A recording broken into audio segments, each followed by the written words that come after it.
2024 లేదా 25లో డిగ్రీ లేదా బీటెక్ చదివారా? సాఫ్ట్‌వేర్ జాబ్ కోసం ఎదురు చూస్తున్నారా? అయితే కోడ్ జ్ఞాన్ 100 డేస్ కోర్సులో చేరండి. జాబ్ సాధించండి.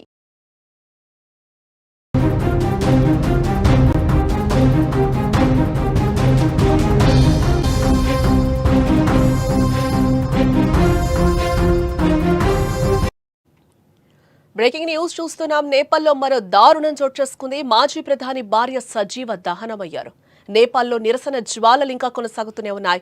మాజీ ప్రధాని జలనాథ్ ఖనాల్ ఇంటికి నిప్పు పెట్టారు. ఖనాల్ భార్య మంటల్లో చిక్కుకుపోయారు. తీవ్ర గాయాలు కావడంతో చికిత్స పొందుతూ ఆమె మృతి చెందినట్లుగా తెలుస్తోంది.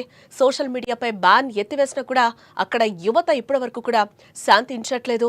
సోషల్ మీడియా బ్యాన్తో నేపాల్లో ఆందోళనలు ఎగసిపడుతున్నాయని చెప్పుకోవచ్చు. జెన్జెడ్ యువత ఆందోళనలు హింసాత్మకంగా మారిపోయాయని చెప్పుకోవచ్చు. సోమవారం భద్రతా బలగాలు జరిపిన కాల్పుల్లో 19 మంది మరణించడం అగ్నికి ఆజ్యం పోసినట్లయింది.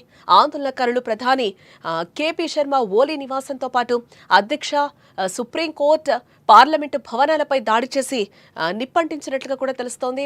ఇక ఇదిలా ఉంటే నేపాల్ రాజధాని ఖాట్మాండ్లో ఆందోళనలు తీవ్రంగా ఉన్నాయి. ఆర్థిక మంత్రి బిష్ణు ప్రసాద్ ఫౌడెల్ ఖాట్మాండ్ వీధుల్లో ఉరికించి కొట్టారు అతన్ని. మాజీ ప్రధాని జలనాథ్ ఖనాల్ ఇంటికి ఆందోళనకారులు నిప్పంటించారు. ఇంట్లో ఉన్న ఆయన భార్య కాలిన గాయాలతో మరణించారు. మాజీ ప్రధాని భార్య రాజ్యలక్ష్మి చిత్రాకర్ సజీవ దహనమైనట్లుగా కూడా మనకి సమాచారం అందుతోంది. నిరసనకారులు ఆమెను తన ఇంట్లో బంధించిన ఇంటికి నిప్పు పెట్టారు. ఈ సంఘటన రాజధాని ఖాట్మాండ్లోని డల్లు ప్రాంతంలో జరిగింది. చిత్రకర్ను కీర్తిపూర్ బర్న్ ఆసుపత్రికి అయితే తరలించారు. ఆమె చికిత్స పొందుతూ కూడా మరణించినట్లుగా మనకైతే బ్రేకింగ్ న్యూస్లో సమాచారం అందుతుంది. ఈ ఘటనతో దేశ రాజకీయాల్లో ఒక్కసారిగా అలజడి మొదలైందని చెప్పుకోవచ్చు. మంత్రులపై దాడులకు సంబంధించిన వీడియోలు సామాజిక మాధ్యమాల్లో వైరల్ అవుతున్నాయి. ప్రభుత్వానికి వ్యతిరేకంగా చేపట్టిన నిరసనలో భాగంగా ఆందోళనకారులు పెద్ద సంఖ్యలో వీధుల్లోకి వచ్చారు. ఈ క్రమంలో ఆర్థిక మంత్రి బిష్ణు ప్రసాద్ ఫౌడెల్ వారికి కనిపించడంతో ఒక్కసారిగా కూడా అందరూ చుట్టుముట్టారు. ఆయన వీధుల్లో పరిగెడుతూ ఉండగా ఆందోళనకారులు దాడి చేస్తున్న వీడియోలు సామాజిక మాధ్యమాల్లో వైరల్ అవుతున్నాయి. ఆయన పరిగెడుతూ ఉండగా ఎదురుగా వచ్చిన ఒక యువకుడు ఎగిరి తన్నిన దృశ్యం కూడా ఆ వీడియోలో మనకి కనిపిస్తుంది. నిరసనకారుల నుంచి తప్పించుకోవడానికి మంత్రి మళ్లీ లేచి పరిగెత్తడం మొదలుపెట్టారు. ఈ దాడులు ఆర్థిక మంత్రికే పరిమితం కాలేదు. నేపాల్ మాజీ ప్రధానమంత్రి షేర్ బహదూర్ దేవుబా అలాగే ఆయన భార్య ప్రస్తుత విదేశాంగ శాఖ మంత్రి అర్జురానా దేవుబాలను నిరసనకారులు లక్ష్యంగా చేసుకున్నారు. వీరిపై కూడా ఆందోళనకారులు దాడికి పాల్పడినట్లుగా అయితే మనకి ఆ విజువల్స్ లో కూడా మనకి క్లియర్ గా కనిపిస్తుంది. నేపాల్ ఎంత ఉద్రిక్తంగా మారింది, ఎంత నిరసన జ్వాలలు అక్కడ ఎగసి పడుతున్నాయో కూడా మనకి కనిపిస్తుంది. జెన్జెడ్ యువత అయితే భయంకరంగా అక్కడ రెచ్చిపోతున్న దృశ్యాలైతే నిన్నటి నుంచి మనం చూస్తున్నాం. ఆ బిల్లుని ఎత్తివేసిన తర్వాత కూడా అక్కడ యువత ఆగ్రహ జ్వాలలు అక్కడ తగ్గట్లేదని కూడా మనకి కనిపిస్తుంది. స్టిల్ ఇప్పటి వరకు కూడా అక్కడ నిరసన జ్వాలలు ఎగసిపడుతూనే ఉన్నాయి.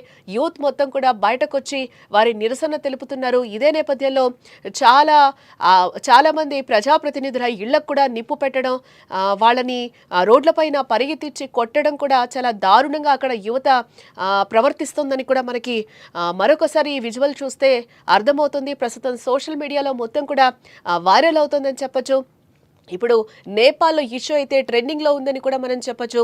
సోషల్ మీడియా బ్యాన్తో నేపాల్లో ఆందోళనలు ఎగసి పడుతున్నాయని కూడా మనం చెప్పుకోక తప్పదు. జెన్జెడ్ యూత్ ఆందోళనలు హింసాత్మకంగా మారాయని కూడా చెప్పొచ్చు. ఆ విధంగానే సోమవారం భద్రతా బలగాలు జరిపిన కాల్పుల్లో 19 మంది మరణించడం అగ్నికి మరింత ఆజ్యం పోసినట్లయింది.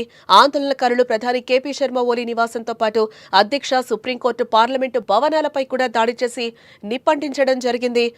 నేపాల్ రాజధాని ఖాట్మాండ్లో ఆందోళనలు తీవ్రంగా ఉన్నాయని కూడా మనం చెప్పుకోవచ్చు.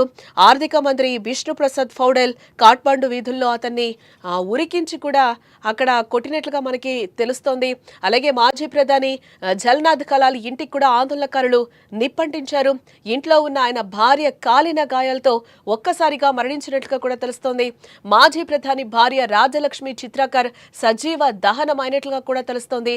నిరసనకారులు ఆమెను తన ఇంట్లో బంధించి ఇంటికి నిప్పంటించారు.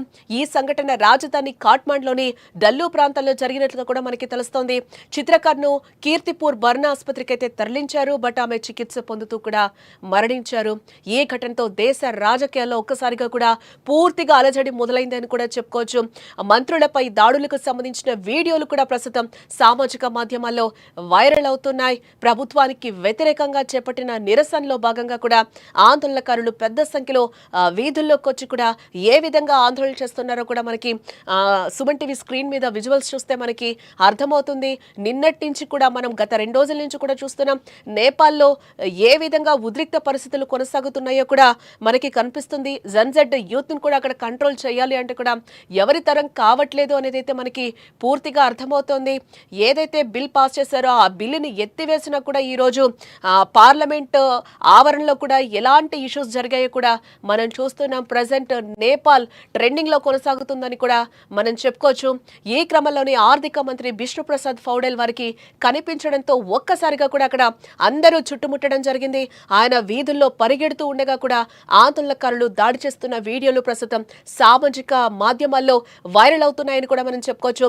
ఆయన పరిగెడుతూ ఉండగా కూడా ఎదురుగా వచ్చిన ఒక యువకుడు ఎగిరి తన్నిన దృశ్యం కూడా ప్రస్తుతం వీడియోలో కనిపిస్తుంది. ఈ వీడియో కూడా ప్రస్తుతం సోషల్ మీడియాలో ట్రెండ్ అవుతుందని కూడా మనం చెప్పుకోక తప్పదు. నిరసనకారుల నుంచి తప్పించుకోవడానికి మంత్రి మళ్ళీ లేచి కూడా ఆయన కాపాడుకోవడానికి కూడా మళ్ళీ పరిగెత్తడం స్టార్ట్ చేశారు. ఈ దాడులు ఆర్థిక మంత్రికే పరిమితం కాలేదు. ఇక్కడ నేపాల్ మాజీ ప్రధానమంత్రి షేర్ బహదూర్ దేవ్బా అలాగే ఆయన భార్య ప్రస్తుత విదేశాంగ శాఖ మంత్రి అర్జురానా దేవ్బాలను కూడా నిరసనకారులు లక్ష్యంగా చేసుకున్నారనేది ఇక్కడ మనకి క్లియర్ గా కనిపిస్తుంది. వీరిపై కూడా ఆందోళనకారులు దాడికి పాల్పడుతున్నారు. ఈ నిరసనలు ఇంతటితో విరమిస్తారా లేకపోతే కంటిన్యూ చేస్తారా అనేది కూడా ఇంకా తేలాల్సిన అంశం.